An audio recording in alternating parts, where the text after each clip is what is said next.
at LMG, we've put together the ABCs of cybersecurity risk management. I was actually really excited that this all worked out. We have a blog on it if you want to really read it in depth, and it's also described in your tip sheet that you have in the webinar today. But number one, assign roles and responsibilities. Build your cybersecurity program, so take the time to document it and make sure everybody is aware of all the different components. Choose and use a cybersecurity controls framework. That is going to be your checklist, the basis for your program. Then develop your risk management plan. So as risks emerge, how are you going to fix them? And this is where we'll jump into our top security controls for 2022. It's important, again, that everyone is aware of your program, everybody involved in implementing it, in addition to leadership. So you want to engage in a dedicated training and awareness about your cybersecurity program itself. Make sure you are appropriately funding your cybersecurity program. The car doesn't run without gas. You have to make sure that you're budgeting properly. And then finally, we're going to transfer our risks using cyber insurance. So we're not going to go through each one in depth, but I just want to touch on a couple of these. Specifically, assigning roles and responsibilities. I think this is a huge pain point right now. Raise your hand if you're overworked and you're tired, right? I think all of us are today, but no one is more overworked than people who need to also think about security.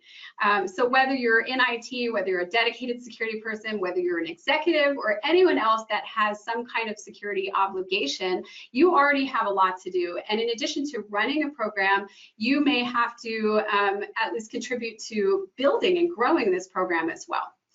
So assigning roles and responsibilities is key, and then making sure that those responsibilities are actually achievable is important.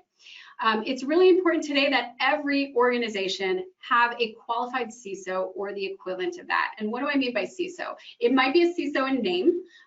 There are certain regulatory agencies and even laws that require a CISO to be assigned formally. But even if you don't need a formal CISO, you need someone with that same experience and background, someone with cybersecurity experience, someone who is familiar with controls frameworks, risk assessments, technical testing, who can advise you on what should the scope of my testing be. Someone who may also have a strong IT background. Typically, that is what, those are the skills that a CISO has.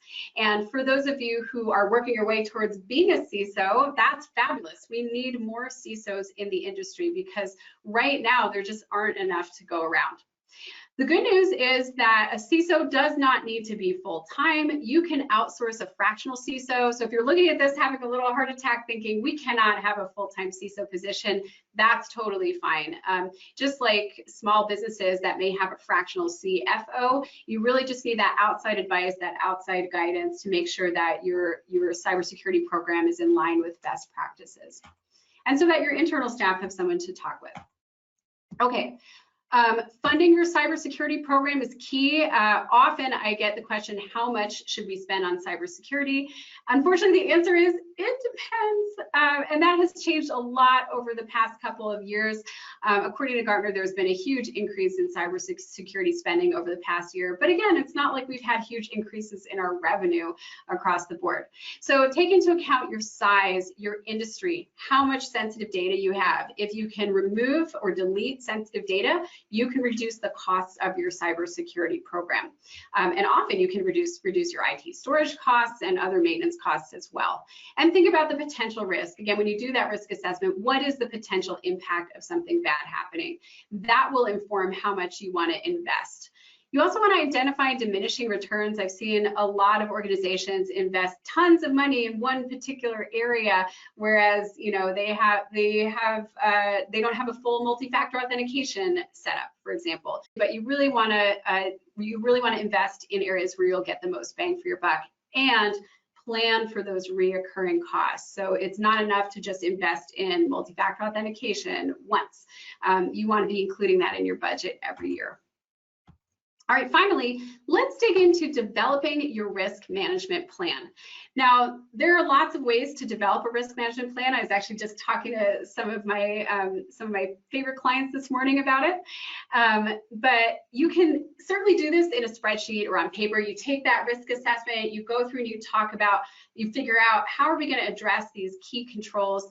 But in my opinion, it's gotten very complex. And I would recommend that everybody look at using some kind of automated GRC type of software to really track those risks, and so that you can continually refresh that throughout the year. You may want to have an organization once a year go in and do a third-party risk assessment, but ideally you want to be left with something in a tool that you can refresh during the year.